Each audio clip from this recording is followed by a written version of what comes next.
Last week on Oklahoma Gardening, we showed you the effects of the storm that hit Oklahoma City in July.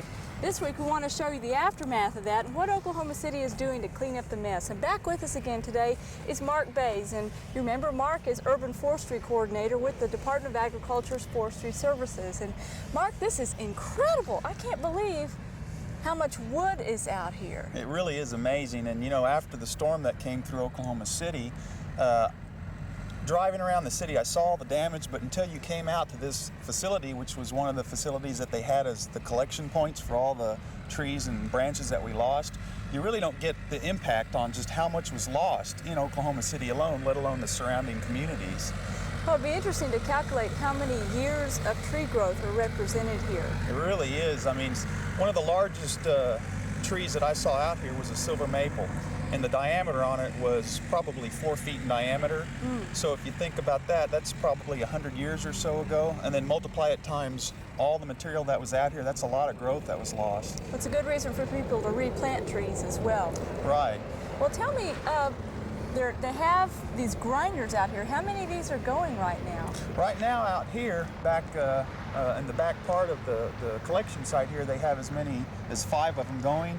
Okay. And you know, that's quite a lot of machinery to have out here.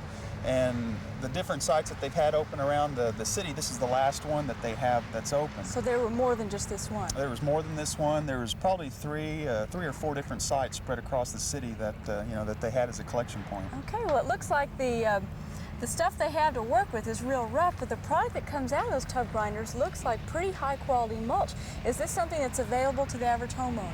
Well, it really is. It's something that they've had available for quite some time now, and what they're going to be doing with it now, it's going to be shut down a little bit during the Christmas season, and afterwards they're going to open up this site down on Southwest Portland, Southwest 15th and in Portland, and that's going to be the new site for the Christmas tree collection. Okay. Traditionally it's been up at Will Rogers Park, and I think the Public Works Department in Oklahoma City decided that, hey, since the grinders were here and all this mulch was here, let's just go ahead and, you know, have the Christmas trees dropped off here and we'll grind them up here. Sure, it makes sense to get people familiar with this place and get them out here to pick the mulch up afterwards. Right. Well, as we've mentioned many times on Oklahoma Gardening, mulch has tremendous value in the landscape, and no more is that more evident than in Oklahoma when we have big fluctuations in soil temperature from winter through summer. It helps hold in moisture, helps moderate that soil temperature, and this would be a great opportunity for people to take advantage of. Right. So. And the city's using it. I know that they had said that there's probably 11,000 loads that they have taken out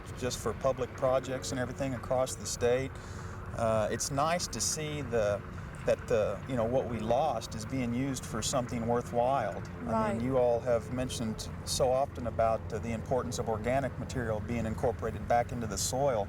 And yes, it was a tragedy. Yes, we lost you know, thousands of trees in Oklahoma City alone, but it's nice to see that plant material will get back into the environment and, you know, and help improve some of the soils. Great. Well, take advantage of this site, gather the mulch, and spend this winter spreading it around your trees to help the ones that remain grow even better in the Oklahoma City area and statewide as well. Thanks, Mark. Thanks a lot. We hope you've enjoyed this classic from the Oklahoma Gardening Vault. Remember, even though these tips and techniques are timeless, there's always something new to learn in the world of gardening. By subscribing to both Oklahoma Gardening and OK Gardening Classics, you'll have access to a wealth of gardening knowledge, both classic and contemporary.